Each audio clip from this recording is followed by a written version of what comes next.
All right, guys, we are back with another amazing episode of the Origin Story podcast. And today we have an amazing human being on here.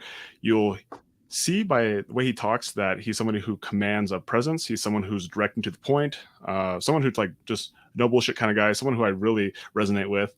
He is based out in Central Florida. He's been in the game for almost 20 years. So when he talks, you listen because he has experience. He knows what he's talking about. And that's where a lot of his certainty comes from. And so he is in, I think I counted 10 different verticals inside the real estate space. I'm excited to hear about how he got started in the real estate space. That's obviously what we're going to talk about today, but then what he has going on today. And so I'm super excited to introduce you guys to Robert Vazquez. So Robert, thank you so much for being on here and sharing your story with us today, my friend. Awesome. Logan, Sam, number one, I thank you guys for the opportunity to be on your podcast and be able to provide any kind of value to you guys and your audience. Real estate is a wonderful journey. It's one that will most certainly kick your guys' ass if you're not ready for it.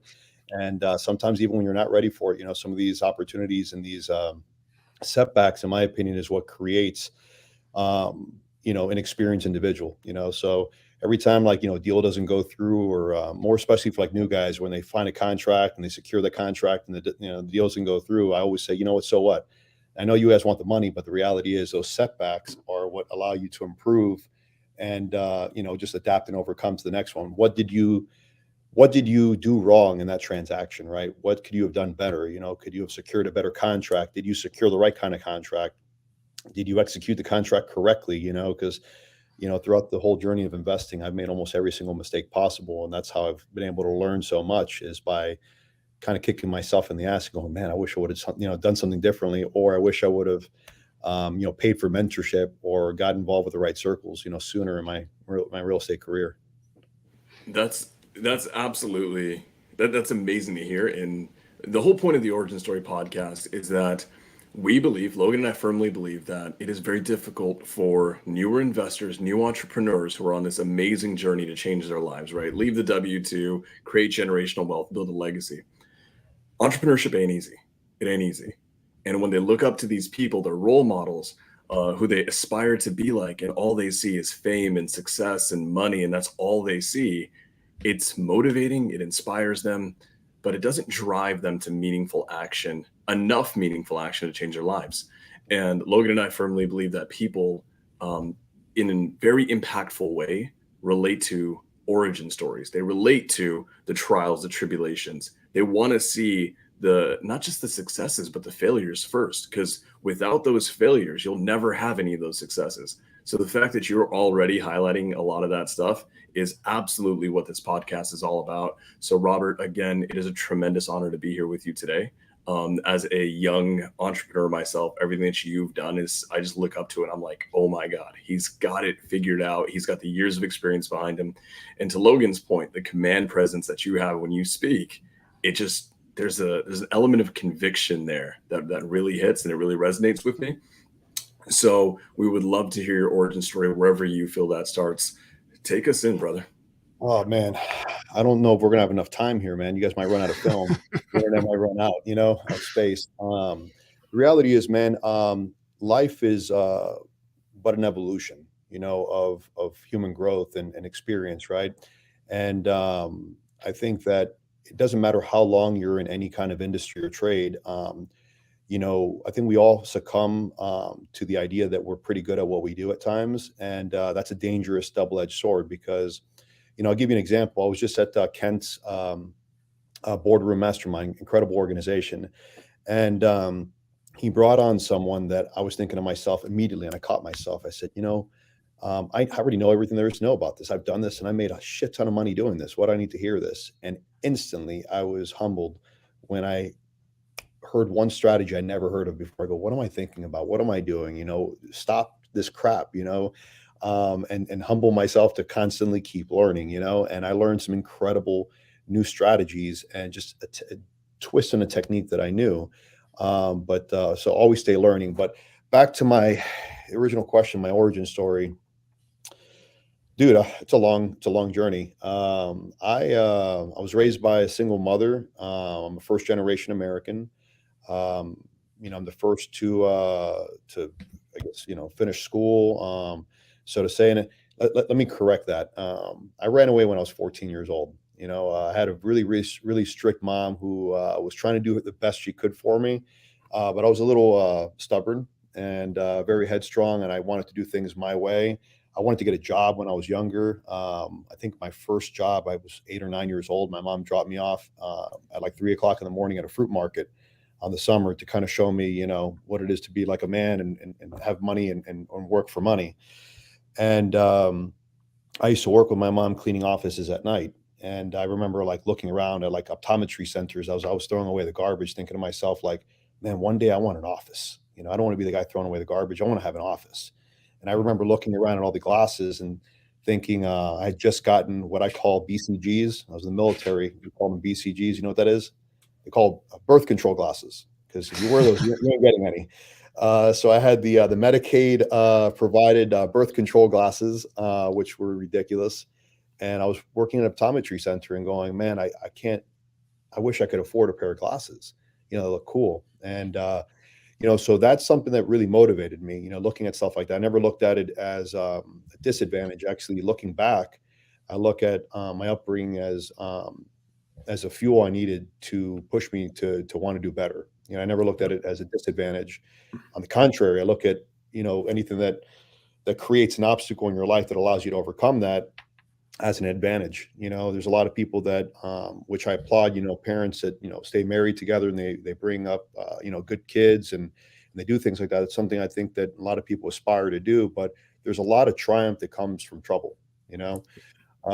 So 14 years old, I ran away. Eventually, I ended up moving in with a girlfriend that later became my wife. At 16 years old, she was pregnant, and I ended up having 4 kids.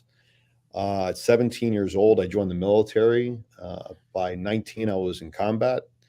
And by the time I was 20 years old, my back was completely shot. I got injured overseas, and I had no idea what I was going to do with my life. I got out of the military. I thought I was going to do 20 years, and that was going to be my career. And I went through a really, really rough patch where I just didn't know what I wanted to do. I was like thinking I'm all gun ho, I was going to be in the military, I was going to go special forces. That was going to be my career. And I ended up going through like major, major depression because a lot of my guys were overseas and I was injured and was going through, marital issues. And I was like, this is not for me. And I was sleeping in a car at the time because I was too proud to ask for help. I was like, how am I going to go from being in the military and having my own place to now getting separated and, not having a pot to piss in, so to say. And I was sleeping in a Ford Mustang, which, by the way, is not a very comfortable car to sleep in. And then my cousins were like, dude, stop being so proud and just come over here and spend the night on my couch. And I was like, no, I'm good. And I eventually had an opportunity, and that opportunity was to work for a mortgage company. And I'm sure a lot of people, watching have probably been to these great opportunities where you can make $1 million, and it turns out it's like a bunch of BS jobs, So I went through all these series of interviews, and everyone was just kind of full of it. And I remember interviewing for the mortgage company, and I was a complete dick during the interview. I was like, "Oh, really? Oh, you can make this much money, huh?" Like I was just like, the guy's looking like, "Who do you think you are? You're being interviewed." And I was Trying just not so to get hired. I was trying not to get hired, exactly. But I guess the branch manager saw something in me, and he's like, "Dude, just go sit down right now and talk to one of our top guys." And even him, who became a business partner later on in life, was just like, "Dude, what's your deal?" And I'm like, "Well, I don't think that anyone here is making this." And he puts his bank on speakerphone. I heard how much he had in the bank, and I'm like, "Sign me up." He's like, "That's just my checkings account." Hold on. He presses option 2 for the savings account. I'm like, "Sign me up right now. I want to do this job right now, man. I need this job." And How old were you at that point? I was 20 years old. 20 years old. Yeah, I got in the mortgage industry, and that company changed my life, man. It changed the trajectory of my life. It really allowed me to truly see that you don't need to come from money to create money. You don't need to come from wealth to create wealth. And while the job didn't teach me to create wealth, it did teach me to make money. Okay. When you're 20 years old with no financial literacy, no financial mentors, and you go from living in a car to making 30, 40, 50, 70 grand a month, and you're in a room full of high performers, alpha males, you spend money hard and you Yeah. party hard, and everything's just like this whole lifestyle of like, you know, like if you got a doggy treat to go, like a to go plate or something like that, the table will look at you. Are you kidding me? You're not closing enough loans. No one here gets to go orders. I'm like, dude, I'm hungry still, like they're like, if you look at the watch and you don't buy, you're not closing enough loans. It was like that whole boiler room mentality. And it Yeah. really encouraged us to kind of just keep pushing and pushing and pushing. And that gave me this whole arrogant side that, it took me a couple years to get really humbled. When the market tanked, that's what really humbled me. When the market tanked in 2008, I had a $42 million loan pipeline, and I was set to make a couple $1,000,000. And the market tanked. Sky was falling. Taylor Beam Whitaker went down.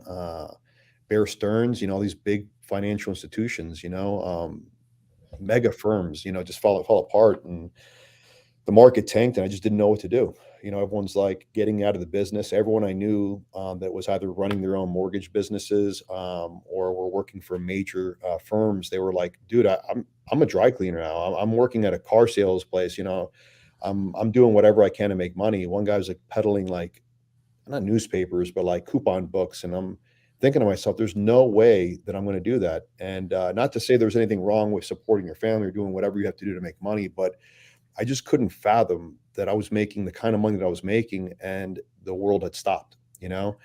And I was just too convicted in my belief that I'm going to make money and there's no way I could step back. I've been so committed right now. And at this point, I had been in the industry now for, I think, what was it, 5 years, Yeah. which was the longest career I'd had at that point. So I was like, what am I going to do right now? This is like a quarter of my life, a little over a quarter of my life. Yeah. And what am I going to possibly do? And pretty So, much, so Robert, so before you keep going, I just want to make sure we have that we have a timeline right. So at 14 years old, you left the house, got your own place, end up meeting your wife, got pregnant, right? Did you have 4 kids before 20 years old? I had 4 Or kids just before total? 20 years old. Wow. 4 kids Amazing. total, with the same, she's my ex-wife now. We had 4 kids, 4 wonderful kids, the great kids. Awesome. They again, people could look at that situation and look like, how the hell are you going to do that? And the reality Yeah. is, while it wasn't easy, they were my motivating factor. They were Yeah. the reason why, I did anything and everything I did. And it's interesting too, because, I heard someone say something to the effect of, there is a byproduct of that, which I've also experienced, not to jump off the origin story, but it's like you try to provide for your kids in a way that you never received it. And by virtue of doing that, you're also missing part of their life. Because Yeah. I worked so hard to give them something that the reality is, by me working so hard, I did miss a portion that I could have been there for, because I was so concerned about like making sure I was able to provide for them. And then when the market tanked, it's like, oh my God, what am I going to do right now? Yeah. That was a scary factor. I've got no shame at all in like my struggles, because my struggles is what makes me who I am, right?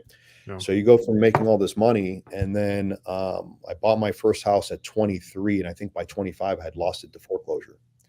And that was a very, very humbling and shitty experience, which also led me to create a very, very profitable company. I started a nationwide short sale business, had 2,000 realtors nationwide giving me business, and I utilized PAP Precourt's prop tracker system at the time, and an SX3, and I spent so much money on software trying to create these systems. And at the time, I was reading the 4-Hour Work Week while deploying what I was already reading. I'm like, oh my God, this is great! I'm already on the right track. I'm already doing this stuff. So I'd set up offices in India and offices in the Philippines, and I was outsourcing business, and everything was fantastic, man. But again, that gap between losing my house and then trying to figure out what to do, that whole stretch was just really stressful, Yeah.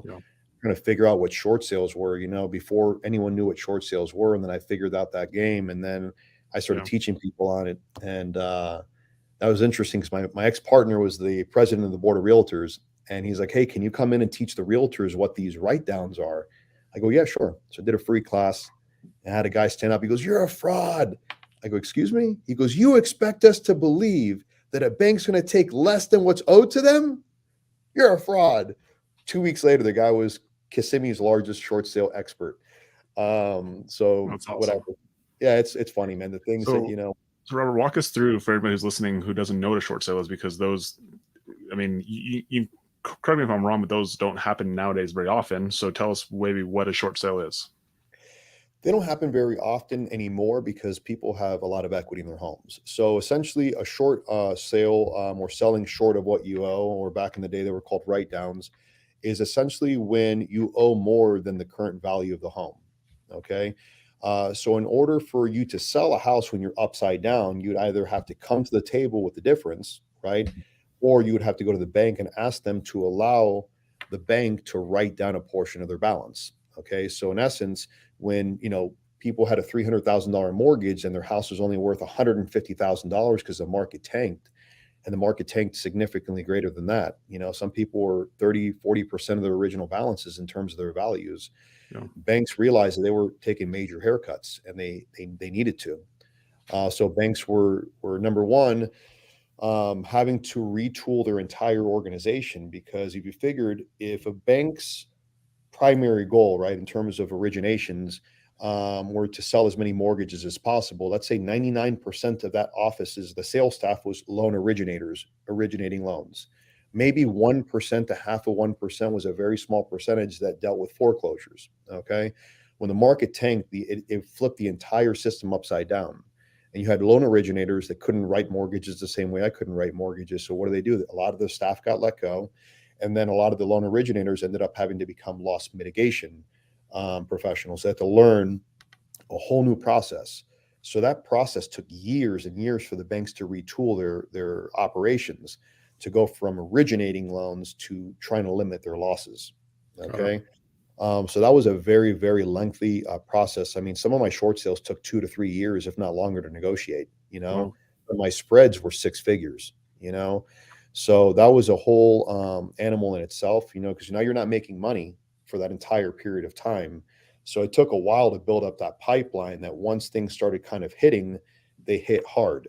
And then I started thinking to myself, as any business, owner would do, is how can I make this process faster? I'm like, well, I can't make the bank process my loan quicker than the tens of thousands of other ones they had. So how could I possibly speed this process up? And then I started realizing and started learning as much as I could about CMBSs and RMBSs, and whole loan operations. So then I started targeting whole loan operators and funds. And then we started figuring out ways to bypass that entire short sale process by becoming the bank.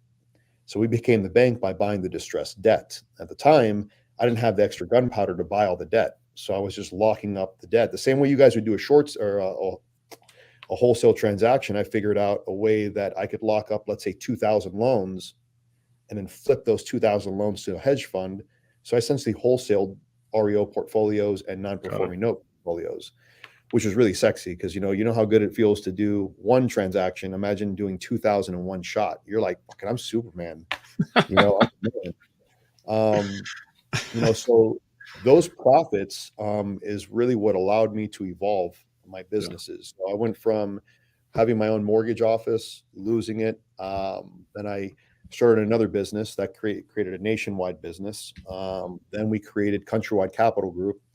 Now, for those of you guys that have been around the block, Countrywide sounds familiar. For those of you guys that are just now listening, Countrywide Home Loans, not my company, Countrywide Home Loans was the largest lender in America. They owned 1 out of every 3 mortgages in the country. Okay. Really? The name Countrywide really resonated with a lot of people. And at the time, I was trying to come up with a name. Countrywide Home Loans was out of business. So I was like, okay, it's a free for all. And I was thinking, what can I do? Nationwide? No, Nationwide's on your side. No, I can't do that one. All right. So I thought Countrywide. I'm like, Countrywide. I started playing around with the name. I came up with Countrywide Capital Group, which was a blessing in disguise, because I remember when I'm sitting there cold calling, again, the way you said, I speak with conviction. That's the best way to be on the phone. Okay. Yeah. I would cold call. I'd say, hello, this is Robert Vazquez with Countrywide Capital Group, and they're like, who are you? No, thank you. Goodbye. And I just kept doing it over and over and over. And one day I got lucky because one guy goes, Countrywide. Hold on one second. And I can hear his excitement. He goes, hey, boss, I got Rob with Countrywide on the phone. They're like, Countrywide's calling us? I get on the phone. He goes, Countrywide? I go, yes, sir. I knew what he meant, but I didn't correct him.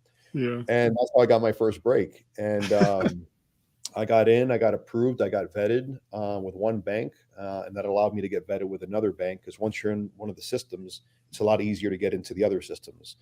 So I still have access to a lot of banks' war rooms where I would literally be able to go into the back end of their portals and take a look at every single loan they wrote. I can pick Wow. and choose loans, and some of them were portfolios, no exceptions. Other ones were one-off picks, which those were amazing. And I just, again, that's an evolution. You make a couple $1 million in a deal, that's enough capital to get started doing other things. So the old me, young Robert at 20 years old in the mortgage industry, would have bought a Lamborghini immediately. The new me, as I started, educating myself on different financial instruments and how to expand my business and how to diversify, I was like, okay, well, what can I do right now? And I remember selling a portfolio of loans to a hedge fund, and then asking them questions. I always ask for more without fail. I always ask for more. So if I sell something, I go, what else do you guys need? Yeah. Okay, nothing. Okay, awesome. Do you guys have the support staff to be able to facilitate these loans? I go, what do you mean? Well, do you guys have the REO agents to be able to knock on doors and offer cash for keys or do occupancy checks? And they're like, well, no. I go, well, I have that. So then I ended up tapping into my 2,000 agent network that was giving me business, and in exchange, I gave them business. Nice. So we inadvertently became an asset management company where we started assigning REO portfolios to the same agents that gave me business. It was a reciprocity type deal there. They gave me business, and by virtue of them trusting me with their clients, I then gave them REO business, and it was a win-win situation. So we ended up going from a mortgage company to then a capital markets company into a Yeah. asset management company into our real estate brokerage, and then that eventually evolved into our title business, and then that evolved into our construction business. First the construction business and the title, and that by just virtue of doing that, we just kind of keep growing and expanding. So there's not Awesome. a single day that goes by that I don't think about like me sleeping in a car. Yeah. It's like a humbling type of experience, so it's like every time I want something, like, dude, you've gone a long way. Be smart about this. Every time I want to make a silly decision or something like that. But yeah, man, there's a progression in life, and I think if you always stay humble, because it's a little easy to get arrogant when you start making, good amount of money. You're like, I don't need to know that. Yes, the hell you do. You Yeah. 100% need to know everything possible and always be a student of your craft. It's again, and what I said in the very beginning, and I just want to highlight it, is the fact that you've been in the game for almost 20 years. And then now as we start to hear some of the stories that you have accumulated over these last 20 years, like everything that you say, I'm like hanging on it, and I'm taking it, and like I'm going to use your experience, and so I can put myself in a situation where I don't have to go through the exact same thing. It doesn't mean I won't go through some, what I call a cycle, right? Like I think every entrepreneur goes through a cycle, and I've already gone through one cycle in my business career, and I'm sure there'll be another one. But I'm always looking for how do I mitigate that? And just hearing what you said right there is so valuable. Like always be humble, always be thinking about what it could be, because then it makes you not get cocky, not makes you get arrogant. And that's how every mistake that I made. And when I cycled, back in 2019, it was because I was arrogant. I thought that my way was the best way. And just to hear you talk about it from your position, and obviously you have a lot more experience, it's just like, okay, it just confirms why that quote unquote bad thing happened. I think I didn't expect, just because I was so blindsided by arrogance that I couldn't see it. Right. And that'll happen, man. And the one thing I realized too is like,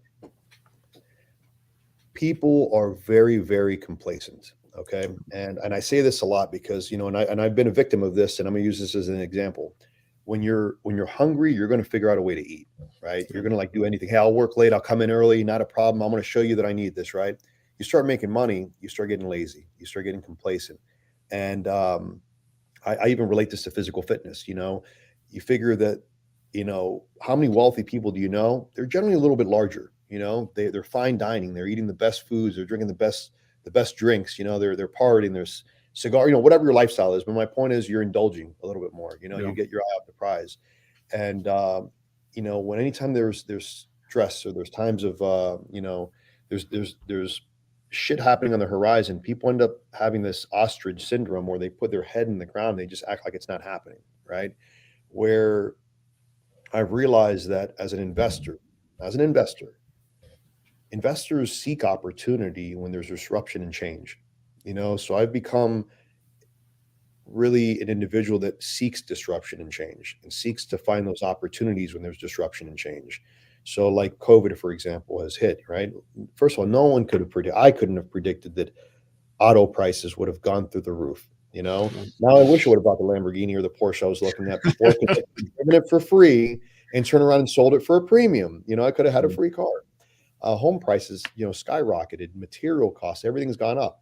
But there's also been a lot of opportunity to make money, within this. I mean, I remember my cousin giving me an opportunity to buy a shipping container full of masks. And this was right in the beginning. I'm like, what the hell am I going to do with masks, man? That's ridiculous. I don't want to do that. And then there was a mask shortage. There was this shortage. I'm like, oh my God, actually, I could have made some money on this, But while there is an opportunity to keep seeking out, different opportunities when there's disruption or change, it's a lot easy. It's pretty easy to miss on certain opportunities because you're focusing on the things that you're used to. And I always encourage people to stick to what but constantly learn about other things. I don't mean like, you don't know anything about, cryptocurrency. You're going to dump in a couple $1 million into Bitcoin. Yeah. My point is, become a student of your craft and just always keep learning. And if you know one thing, for example, wholesaling is one thing, right? Multifamily is one thing. Retail is one thing. As you become proficient in one thing, keep learning on that thing, but then add something else to your toolbox, right? Yeah. Because the reality is, how good of a mechanic are you per se if you only know how to change out a starter? Yeah. Who the hell goes to a starter mechanic? You don't. You go to a mechanic because he knows how to, generally speaking, fix your car, right? You don't. A doctor may specialize in orthopedics or whatever the case is, but he has a general understanding of medicine, right? So if we are real estate professionals, and you specialize, and I think everyone should specialize in one thing, but constantly keep learning, because the one thing that's lovely about real estate is there's so many different avenues to make money on, right? You have the front end, meaning the retail side, meaning retail space, housing, multifamily, whatever. You have the debt side of it, which still ties into real estate. It's not always necessarily finance, but you can pick up the debt pieces or the debt portions. There's so many different bonds. I mean, there's so many different things you can do that all relate to real estate, but they're all industry specific or niche specific. So always stay learning, man. That's just my thing, is just constantly stay learning. Even when you think you know something, like in my recent experience, I was like, I already know this. Blown away. I was like, oh my God, I never even thought about that strategy. That's amazing. I love the way he broke it down like that. And I'm referring to Eddie Speed. It's funny, he presented something, and I remember at the time when the market tanked, my first note I ever created. Okay. I downloaded a white paper because I didn't have the extra money at the time. I was, we're coming in the recession. I was doing a short sale, and I was going to make 100 grand on it. And long story short, I only made 30, which was great money at the time. I needed it. But what I did was, instead of making the 100, I took 31,000, I believe, and I created my first note at $69,000 at 10%. Why? Because I read a pamphlet from Eddie. Because I didn't have the money for the course or whatever it is at the time. And I thought, I was like, oh, now I know what I'm doing. And then I led that experience to like learning about debt, and I learned as much as I could about debt, and I started trading debt. However, his strategies that he offers are absolutely incredible. They're fantastic. And it's something that's like, you know what, unless you're sitting there staring at this one, spreadsheet or trying to figure out how to do this one deal, the method in which he breaks down his deals were fantastic. I go, damn, almost 20 years I've been doing this. I never thought about doing it that way. And that's the benefit of constantly going to these different seminars and different educational, forums or whatnot, or jumping on different webinars. It's, never think, oh, I already know everything I can about wholesaling, because I guarantee you're going to go to one class, you go, wow, I've never done it that way. Question, have you guys ever heard of anyone wholesaling non-performing note portfolios?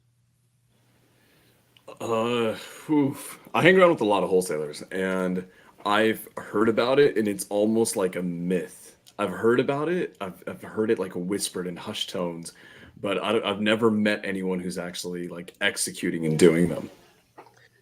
All right. So my point with that is, people have heard about it, right? And the same way that there's people that are wholesaling multifamily deals for 7 figures, if the same effort that it takes to do a big deal takes the same amount of effort to do a smaller deal. You just may need to learn a little bit more, different terminology, or whatever the case is. But there's a lot of individuals that know how to do one thing and one thing only, and they think that they know everything about that one thing, but they realize, hey, you know what? You can also wholesale this or this or this or that or whatever the case may be, or they limit themselves to only houses. But you can do the same thing with debt. You can wholesale multifamily properties. You can wholesale retail. So the question is if you're really good at what you do, right? Why haven't you expanded into other aspects of that same line of work, meaning you're wholesaling? Why not branch into something else if you're getting really, really good? I don't mean get the squirrel syndrome where you're like, oh, squirrel, squirrel, squirrel. You know, I mean, you have a team, you're rocking and rolling. This industry is doing really well, or this vertical of yours is doing really well. Now that I've got this automated, how can I diversify and get another vertical rocking and rolling? You know, I'm really big on doing this. I'm really big on doing this. This represents an income stream. And if you guys only have one income stream, the goal is to get out of that mindset and figure out how to turn this into this and then turn it into that and keep going. And there's other fingers, there's other hands, there's other toes. When you run out of those, now you start playing the big games, you know? And that to me is what motivates me is I want to run out of fingers and toes of vertical. So I can start, you know, kind of getting into other industries. A lot of people sometimes think I think a little too big, but so I've done Ironman races, right? And then one thing I've realized about Ironman, because we were joking around with a couple racers, they said that a Chinese company bought Ironman. I was like blown away. I was like, what do you mean? They go, oh yeah, you know, ever since then the goodie bags and the medals haven't been as nice or whatnot. So I started researching. What do you mean a Chinese company bought this? And I was blown away. And this was beyond impressive because the Chinese firm that bought Ironman, I believe, also owns the rights to like the Boston Marathon and a bunch of other races. And I'm like, what the hell is this company buying races? Like, I didn't even know you can do this. And my point with that is that was a line in their portfolio, meaning they have a hospitality line, and that hospitality line owns thousands of hotels. Then they have their health and industry or health and wellness line. Then they have their financial. So this is a mega firm that owns within their portfolio of companies thousands and thousands of hotels and retail plazas and beauty supplies and stuff like that. To me, that's a motivating factor. Not everyone wants that. Okay. I know what I want, and what I want is much further than I can grab. Okay. And the moment I get closer to it, I'm never going to get close to it because my eyes are always set on the horizon. That's me. A lot of people don't want that. I was talking to a buddy of mine who retired here recently. He's like, dude, I want to do nothing but fish. I don't know how you have the energy for that. And there's nothing wrong with that. There's nothing wrong with that at all. You know, some people just want to retire and fish, and me, I want to just keep chasing. I want to keep chasing that horizon because I know that no matter what I do and no matter how hard I work, I'm never going to reach that horizon. And I'm okay with that because you know what, wherever I stop, I'm going to be where I'm at, and I'm going to be a lot further than I was. Wow. You know, there's a lot to be said here. There's so much to be said here. You know, to make it digestible instead of like, I don't think Robert is yet telling you guys to go buy an Ironman line. Like eventually one day you guys, if that's your take, go ahead and get it done. But I mean, like, you know, to make it digestible, right, for a newbie, like what does that look like? You know, Logan and I, we were really good with creative financing, but you know, as a wholesaler starting, like I had to start wholesaling cash deals, right? Just a basic cash offer. And then what was my little mini vertical there? Now it's learning how to wholesale subject to, then a seller finance, then a hybrid, then a novation. Like these are like mini digestible, you know, verticals that we can make within the industry of wholesaling. But, you know, when you start playing at insanely big leagues, like, you know, the leagues that Robert's in right now, then he's doing the lending side. Then you have I think you've got a construction company too. Then you're doing developments. You've got all these things. And then it's amazing to see, you know, the scale of things. Because as a newbie looking at you, they're like, oh my God, he's astronomically higher than I am.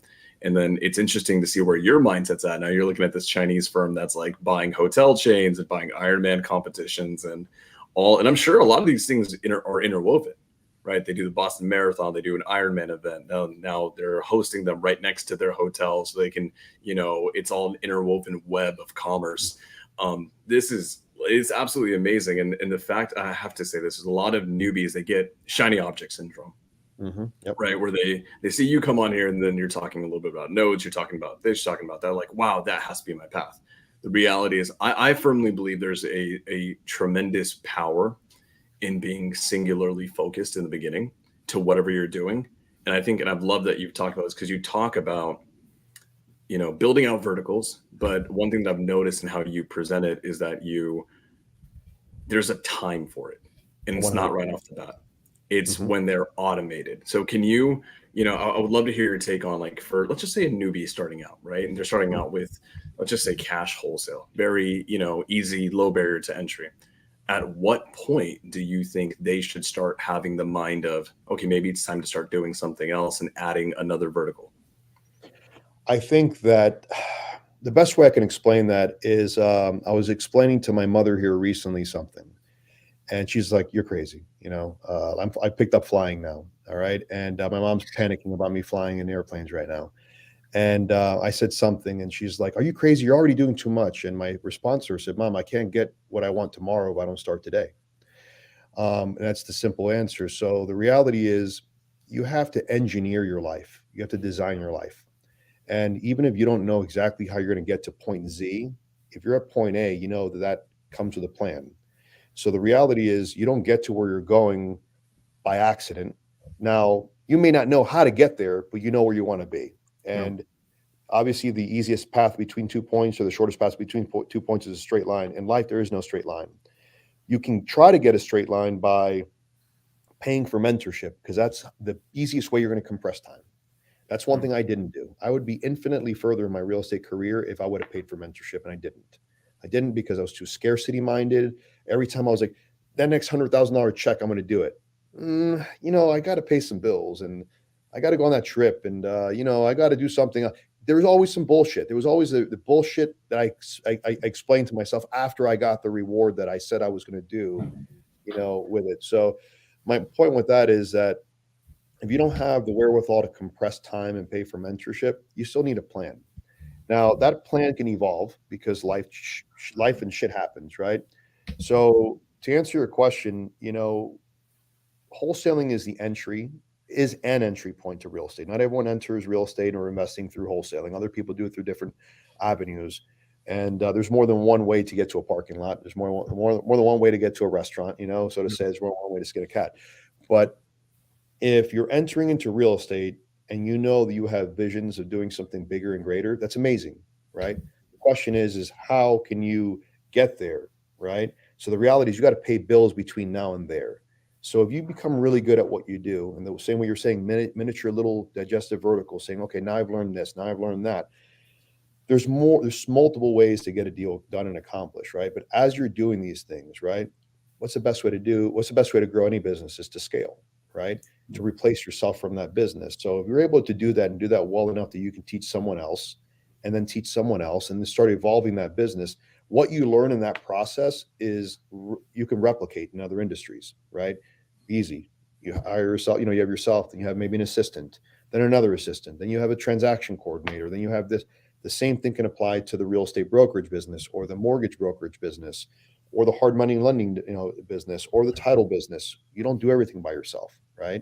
Yeah. You do, you can. I have. It sucks. It's a lot easier when you have other people, right? So understanding that where you are, even though you may be content or you're doing all right, um, getting to where you want to be is a journey. Okay. So the easiest thing I can possibly tell you is learn as much as you can, and know that where you are isn't where you're going to end up unless you are where you want to be.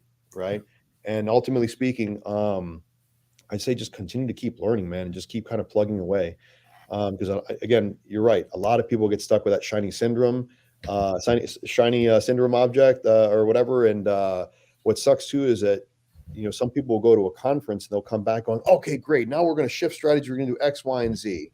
No, focus on what you're doing and add to it. If you're able to get one or two people in your business and they can do what you're doing for you, and that can allow you to buy yourself time. The only reason I was able to do other verticals is because I bought my time. Yeah. Okay?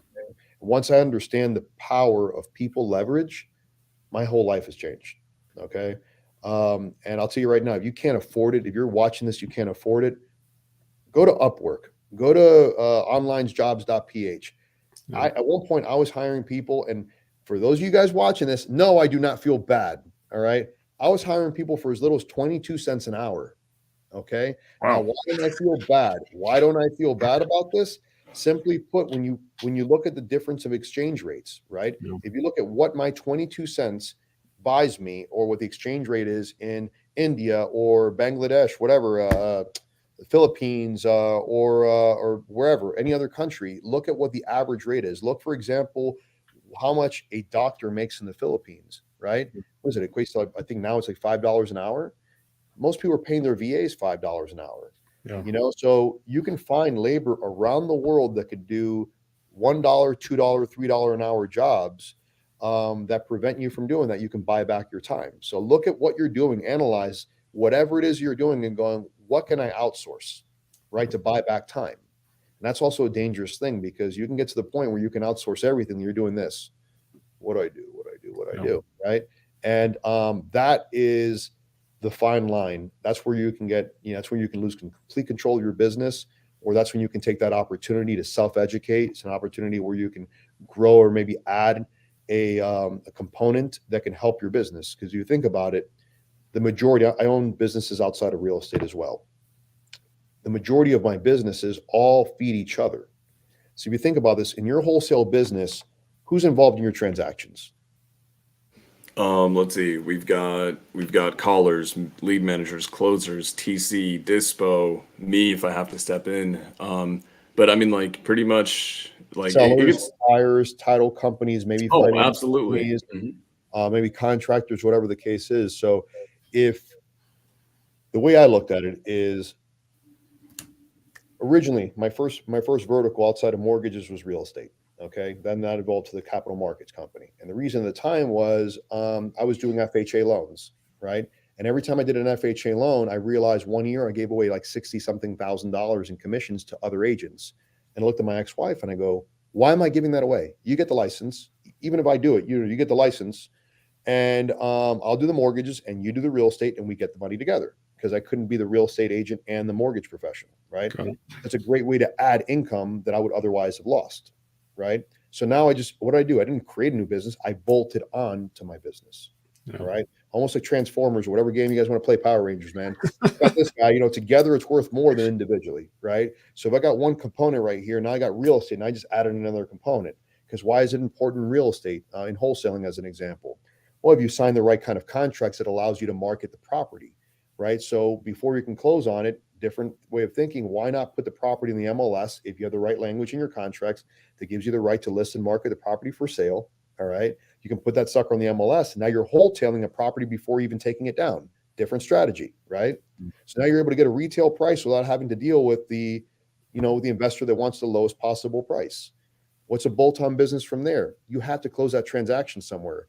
If you guys have been involved in a shitty title company, that have cost you money, I have. That's the reason why I started a title company. I have literally had title companies tell the sellers, wow, do you know that guy's making $60,000 in your house today? Like, are you kidding me? Why on earth would you say something like that? No. So, naturally it made sense to say, okay, well, I want to control the narrative, so to say. So now we bolted on that business, and my point is now you're bolting on businesses that you would otherwise, you're already paying someone else to do. Yeah. Why not bring that in the fold? I think what you said, I mean, you said a lot of things that are really smart, but I think one thing I want to touch on, and I just know this from personal experience, is that when you get into business, you don't know what you don't know. So I think people don't even understand that the point of business is not actually to like run the business, but it's eventually to have a business that runs without you, right? And I think that is an evolution of every entrepreneur. But then you work so hard to eventually get yourself out of the business, and then what you said, then you finally do it, and you're like, oh shit. Now what do I do? Right. And it becomes like, sometimes it's the worst thing that can ever happen, because you've worked so hard, and all of a sudden, like, entrepreneurs were usually geared a certain way that we need to be. I don't think addicted is the right word, but we need to be doing something, right? Otherwise we get into trouble. And I think that's what ends up like white space on the calendar. Heard this from Grant Cardone is the devil. Like, I agree with that. Anytime I have white space on the calendar, like, it's not good. And so I think what you said right there is really powerful for anybody who's like, they think their goal is to outsource themselves from their business, and it is, but they also need to know what is the next thing. Like, is it like, what's the next vertical that they're going to do? Like, what are they going to spend their energy in? Is it educating themselves? Is it diving into a new business? Is it whatever it is? Like, have a plan for when you do remove yourself, that you have something else to do, not just sit on your ass, because that's when things start to fall apart. Well, Ab- 100%, and like there's other businesses that I'm getting into. All right. And people are like, how the hell do you have the time? I don't, man. I don't know what it is. I used to not sleep very often, a couple hours a night and I'm good. And I'm a very highly efficient person like that. I'm just a different kind of individual that I'd like to keep pushing myself and I want to make as much money as humanly possible. So I already have my next few businesses lined up. So what does that mean? That means I'm buying time. So for example, this month I had to knock out my continuing education with 2 of my businesses. That's done. Now I'm going to sign up for another business so I can knock out that licensure, get the education done in there so I can add one more business to my verticals. That's a business that's going to generate 7-8 figures the first year because we already had that business lined up that I'm already giving away to other people. So and what I mean by that is, for example, it's silly because as a general contractor, I'm building new houses, right? And as a general contractor, I'm able to build new houses which is to say I'm able to put a brand new roof on a house. But I can't on my remodel business, I can't take the roof off and put new shingles on. Stupid. As a general contractor, I can build a brand new house and put a brand new roof on, but I can't take the shingles off of an existing roof and put new shingles on.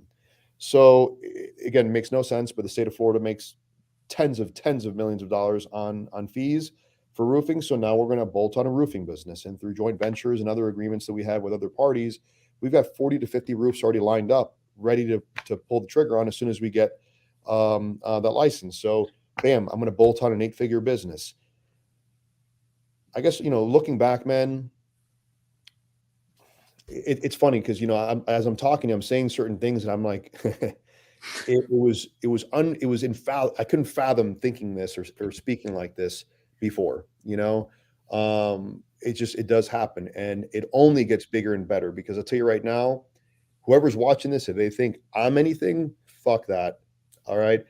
There's so much further on my journey I need to be. I'm right now looking at a plane to buy. Okay. That's awesome. And the guys that I'm looking at have 5, 6, 7 fucking planes. And those guys that they're looking at have 7, 8, 9, 10, 12 planes, and they have multiple jets. So I'm looking at this going, you know what? I'm glad that I'm at the bottom of a room full of killers, because I never want to be at the top.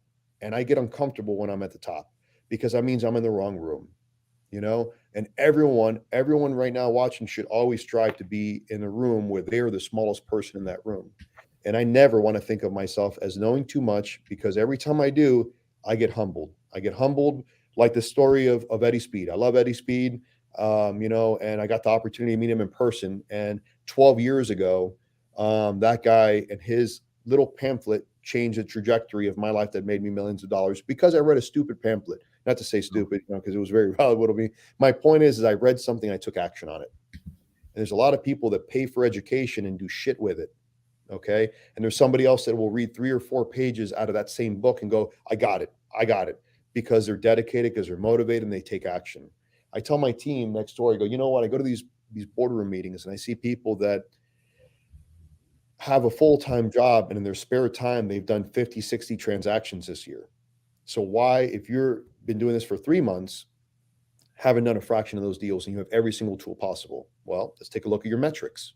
Did you do the calls you're supposed to do? No. Did you send the text message you're supposed to send? No. Did you do X, Y, and Z? No. Well, how the hell can you expect the result if you're not willing to put in the effort? There's a difference between people. And I'm going to guarantee if you put me in a room with 10 other people and it's a survival situation, I know 1000% I'm going to survive because I said I'm going to, and because I'm a winner, and because I allow nothing other than that thought process to ever go through my mind. People fall every fucking day. Every day. I don't give a shit how many times you fall down. The issue is how many times you're going to get up. That's the better question. Fall down 7, get back 8. It's an old expression, right? People fall, man, and failure is inevitable. And the fact that you're able to get up from failure and re-engage, I love that. I love David Goggins talked about his favorite scene in a movie, and I love it. He says, I think it's I forgot what Rocky 4, whatever it is, when Apollo beats the shit out of Sylvester Stallone, and the look on Apollo's face when he sees Rocky getting back up completely bloody, and Apollo was just defeated at that point when he's like, you got to be shitting me. I gave this guy everything I had and he's going to get up for more. That's how I live my life. Relentless forward progression. I can get my ass kicked today. The market could kick my ass tomorrow, but you know what? Bloody or beaten, I'm going to get my ass up and I'm going to show up and I'm going to say, thank you, sir. Thank you, ma'am. May I have another? Because I'm not quitting. That's it. The only way you're going to lose this game is by quitting. That's it. In life, in anything you do, man, if you just keep showing up every single day, people are going to quit. You're not. They're going to quit on you because you're going to go, I can't make this guy quit. I can't defeat this guy because he's undefeatable. He may lose on everything he's doing, but he's showing up every single day ready to kick ass. And eventually you're going to kick ass. That's just the mentality. A lot of people they can't do it. They're too W2 minded. They're too risk averse. And again, there's nothing wrong with that. There's nothing wrong with that. And not to diminish anyone who's doing that, but I heard an expression a long time ago that I wholeheartedly believe. It says, this world needs ditch diggers too. Yeah. Okay. We need doctors. We need people who work at gas stations. We need janitors. We need convenience store people. We need everything. But we also need movers and shakers, and need people to say, you know what, I'm ready to kick ass. So if those people aren't the ones that are ready, willing, and able to just suck it up and embrace the suck, then they can't really comment and say, well, that's not fair for them. Because I love when people look at me and say, wow, it must be easy for you. I know it really must be. It's only taken me almost 20 years to become an overnight success. Yeah. It's like one of my favorite quotes ever. Yeah. So I actually have a question. This is like my pure curiosity, and we've interviewed a lot of similar. I'll say a lot of similar personalities. Like in one we talked about earlier is Kent. Like he has a very similar personality from the standpoint of like you're you're very certain, you're to the point, you're matter of fact, and it seems like a lot of it is natural. And it seems like a lot of the entrepreneurs we have on, they have similar confidence. It seems natural, but I want to ask you this from your own perspective. Like, do you think that the way you are today with like your motivation, your certainty, you're like, I'm going to take down the world. I don't care how many times I fail, what gets in front of me. I'm going to be successful. Do you think that actually comes from the environment you came in from, running away at 14 years old? Or was there something more like genetic where it was just like part of you all the time? Like, and was there, and even like, to be fair, was it maybe a combination? I think it's a combination. I think being a first generation American is something that is a major benefit to me because I got to experience and growing up from old school values that, I don't see anymore. A lot of people become really lazy and complacent. And if that offends you, tough up, suck it up, buttercup. I don't know what to tell you. I can attribute a lot of my creativity to my upbringing. And I believe I coined this term, but I live it. It's necessity stimulates creativity. And if you need to eat, you're going to figure out a way to eat, But I think confidence also comes from experience, because if, for example, if you did your first short sale transaction, Sam, as an example, and I threw you on stage, I go, great, teach all these people how to do it. You're like, oh, you're going to stumble your way through it. But by doing it as many times as you have, and it sounds like you guys have a good operation there. And, the way you said, I got a TC, I got this, I got that. You said that with what? With confidence and with conviction, because you've already proven that process. You know what to do. You know what to expect more importantly. So if you know what to expect, it gives you a great deal of confidence. When I speak to my team now, doing this for what seems like a blink of an eye, I could tell the next 10 steps within a few seconds. I could jump in on a call and go, this is what's going to happen. And they look at me like I'm fucking Rain Man, and I'm not Rain Man. I go, okay, if you listen to the 3 or 4 things, there's patterns in the way people say things, how they say things, and when they say things. And if you listen intently, and you listen with a purpose, you can understand the direction. Look, when people are losing their houses, as an example, I already know what to say in every single situation. Death, divorce, disease, right? Death, divorce, disease, job loss, job transfer, whatever the case is, there's pitches for everything. So if you already know the need when they're losing their houses, they need to not lose their house. They need to be able to walk away with money. You already know what the problem is, right? You already know how to address that. So for example, if I were to walk into my sales team next door and they say something, I go, what list is it on? First thing, what campaign is that? NOD, notice of default, foreclosure. We're another motivating factor. Stop bullshitting. You already know what the need is. Okay. Go right into it. As an example, with respect, when people are losing their houses to foreclosure, I've been there. We're never disrespectful with people on the phone because I know how shitty that experience is. I know how that knock is something that breaks every man's heart and every woman's heart when they're losing their house to foreclosure because they don't want the cops kicking them out. That's a shitty feeling. So we treat people that are going through that situation with a great deal of respect, but we also are hard on our facts of saying, look, don't do business with us. That's fine. But understand that at the very minimum, you're going to get free information and free consultation from us because these are the facts. These are your options. Deploy the options to benefit you and your family. Okay. If you don't want to go through these options, please give us a call. Allow us to be the first opportunity to make an offer or to resolve your situation. Let me put money in your pocket. You know, for example, sometimes it's worth taking 2 steps backwards to take 3 steps forward. Right. Yeah. And the way you say certain things and how you say it, people are like, you know what, that makes sense. I like you. I want to do business with you. You know, so the longer you're doing this, the more you can predict what people are going to say. You know, I'm sure if you have your staff and they go, well, this happened, you already know, well, then you do this, this, and this, right? That's what builds the confidence is the experience. And you get the experience by fucking up. That's short answer is you stumble and you fall and you keep falling until the point where you go, you know what, I'm not going to fall there anymore because I know I'm going to trip on that rock because I fell on that rock several times. Now I'm going to avoid that rock. Now I'm going to avoid this one because you're gaining experience and the experience builds confidence. I have to say this, you know, any deal that we get, any contract that we get, any deal that we close, like we get to the closing table. I always say that, you know, we've done a ton of deals now in just a very short amount of time. And it's funny, people like they tend to congratulate me on the number of deals that we've closed.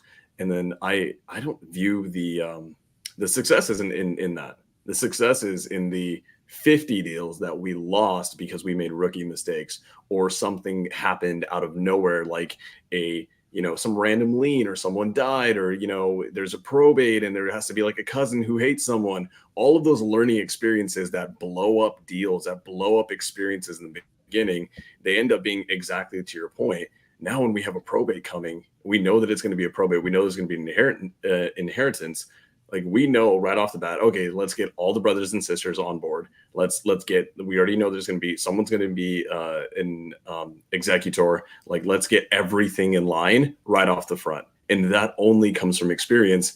And to your point, just right here on a podcast, when you started just basically pitching how you're going to help a foreclosure, someone in pre-foreclosure or foreclosure, the conviction that you speak with, it comes from experience. There's no other way. Like you can only fake that for so long. And trust me, when someone, in my opinion, as humans, we can really quickly sense when someone is BSing.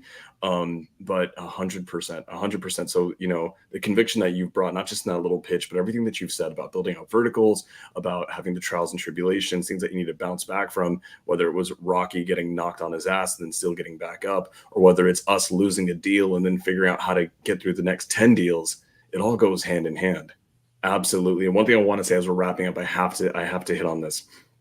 You talked about how you're getting into flying now. One, congratulations. That's just, I always look at people who are getting into flying and I'm like, I want to be there one day where I have like, that's something that I can like take on. That's such an amazing thing to be doing. But the fact is you're surrounding yourself with people who have multiple jets and then they're inspired by people who have even more. The whole point of this is Logan and I are huge on going. We're very big on going to mastermind events. It's one of the reasons why we do this podcast from a very selfish personal standpoint is we want to be around people who are so far ahead of us because they remind us, in my opinion, what is the most beautiful thing ever, that we're thinking too small. So for everyone listening, if you're new, I love having a battle buddy. I love it. I think it's great. You want to have peers who are right next to you, but you need to surround yourselves with people who are 10 steps ahead of you because they will constantly, day in, day out, remind you that you are thinking too damn small. So 100%, whether it's the boardroom mastermind or whether it's coming on a podcast and listening to someone like Robert speak, you guys need to be getting into bigger rooms, especially with people like Robert, because you're a freaking powerhouse. And I know there's a lot of people who've been inspired today.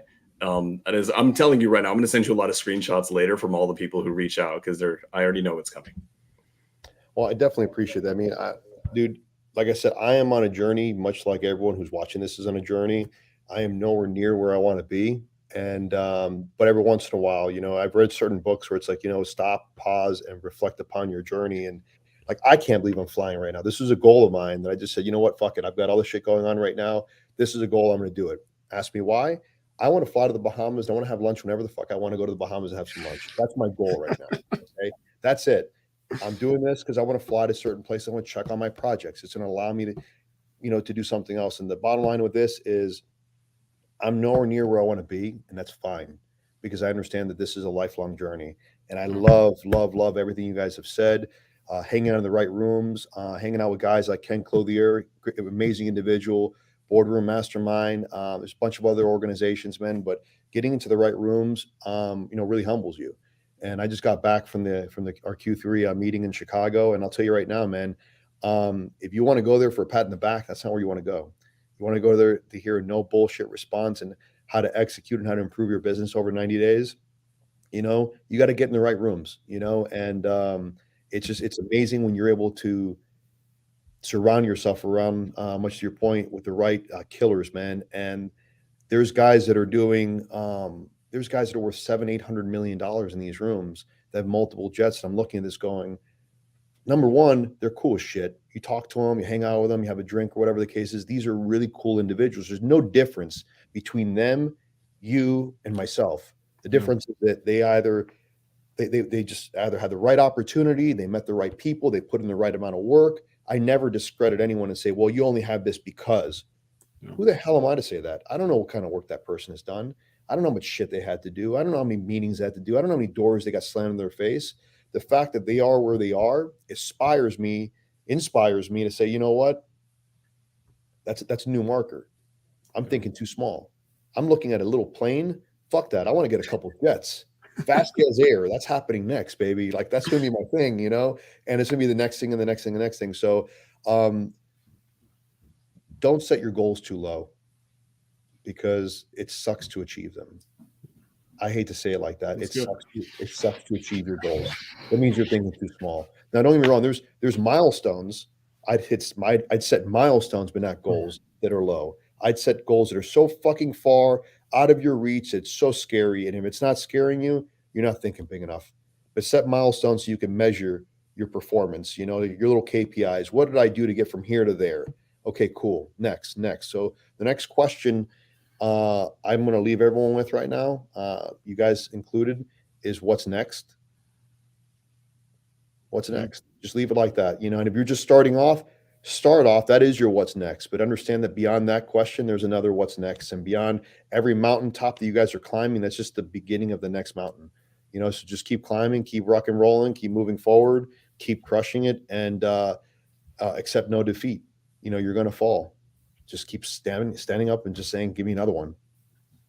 It's so good. It's so good. Man. So I want to not get too far off topic here. So Robert, tell us, like, where are you going for the rest of the year? What do you have going on? Where can people connect with you? Like, if people say, man, like Robert, like I connect with Robert, like, is there, obviously your Instagram is a great place to connect with you, I believe, but tell us, like, what's the best way to connect with you? Limit you further. What else you got going on? This year, we're meeting our mark on our construction. We're going to be doing, we're at $3 million in profit so far for our construction side. We have another 3 more months to go. So we're a little, no, I should. Yeah, I mean, not really, because I want to be more, I want to be at 10 million for just our construction vertical, not including the rest of our verticals. So I'm going to be focusing on that. What I'm focusing on right now is my fund. So we're raising capital right now. We have a Reg D 506C fund. We're building 300 houses within that fund. So a $10 million capital raise will give us $50 million levered, which will give us $100 million of assets under management, which is incredible because right off the bat, in the next 24 months, that'll be $100 million in assets under management. And we're already working towards that trajectory. So that's where I'm at right now. Passive income, Cash Flow Kings on Instagram. Kent is a board of director in my fund, as well as Los and a few other people you guys may know. I'd say that network like crazy. Follow guys like Kent. You guys follow guys like me. There's so many guys, man. There's so many people to follow. There's great input, great education everywhere. The one thing I'm going to just share with you guys anyone that's watching this, don't get distracted with the bullshit on Instagram and everyone's always showing you the fancy watches and all that. Fuck that. All right. There's so much work that goes behind the scenes. Don't think that because you're not cashing these fat checks and everything right now, that life isn't all like a fucking like a music video. It's not, man. There's so much shit that goes in here. You have to see. I'm yelling all day long in my office. I'm yelling all day. I'm like, where's that 12,000? You're supposed to receipt it in here. Where is this shit? It's like a boiler room over here. And I don't mean that in a bad way, but it's just because I constantly want to keep improving and grow this business. So it's like, yes, I have managers and they do their jobs, but it's hard work, man. And doing your first renovation as an example, you're gonna fuck up. And it's okay to fuck up, and hopefully you don't lose money. And if you do lose money, guess what? Look at that as your education. I heard Rod Khleif talk about his failures as seminars, and I love that. He didn't look at them as failures. He looked at them as a seminar that he went to and learned from. And I love that kind of statement. It's a great way to look at life. So allow yourself the opportunity to fuck up, because but don't allow yourself to stay fucked up and not learn from that, right? Take the opportunities to make these mistakes early in your career. I'm sure you guys have all heard this: fail often, but fail forward. Oh. If you're not failing, you're not trying. And if you're this rock star that hasn't failed, anyone could have gotten into real estate over the last 3 to 5 years and could have made money. The question is, can you make money when the market shifts? And those are the people that last through tough times. Okay. So just keep moving forward. Follow me, Passive Income Cash Flow Kings. There's a million different people, but just the one thing I'm going to leave everyone with is this: do not get sidetracked with just the fame and the fancy cars, and don't look at that as a measure of success. Focus on improving yourself. Focus on trying to grow yourself intellectually, grow your financial education, grow your business. Focus on you. Focus on you, focus on your business, and don't get sidetracked. Because I'm telling you right now, too many people are distracted by the shiny toys, and they measure themselves by things that they don't even know. Yeah. They don't know if that car is rented. They don't know if it's a 3-month lease on whatever the hell, Leasely or whatever these apps are. Who gives a shit about the toys? Because at the end of the day, they're not paying your bills, right? They're not paying your bills. They're not building your net worth. You are building your net worth. All right. So keep investing in yourself. Focus on your own lane. What was it Kevin Hart said? Was that my checkings account not connected to my savings account? Don't worry about what other people are doing. Focus on your own bank account. Focus on your own shit. Focus on your own success. Focus, and just keep driving it forward. Do not get stuck in analysis paralysis. Make the deal. Fuck up. Learn from that fuck up, and just keep trucking and keep moving forward. That's it, man. Robert, seriously, thank you so much. That was amazing. Like, even that last, I don't know how long was it, 5-minute, little 5-minute thing you did right there. Like just take that piece and just listen to that. You can forget the rest. No, you can clip that, put some like subtle motivational music behind it, put it on in the gym, and then you'll end with that 100%. Again, Logan, dude, I have to say this. Thank you so much for setting this up. Robert, you speak with so much conviction and so much passion. And it's, the success that you've had so far, it obviously makes sense. But what makes more sense to me is the success that I know that you're going to have. And what I'm super stoked by is that you're going to have 5 jets one day. And then we'll connect again. And then you'll be like, I'm just not doing enough, Sam. I'm just not doing enough. And I know that's going to be the answer. And it inspires me. So Robert, brother, thank you so much for being here. It's been an absolute honor. Thank you, guys. I appreciate it. I appreciate the opportunity to be on your podcast and share anything. So thank you, guys. And I hope your audience got something out of it. 100%. Hey, if you guys haven't already, go follow Robert on Instagram, Passive Income Cash Flow Kings. Go connect with him. And thank you guys for being on here. Thanks for watching. Robert, thank you so much. Sam, thank you for being on here for the Origin Story. We are out. Bye, guys. Later. Bye.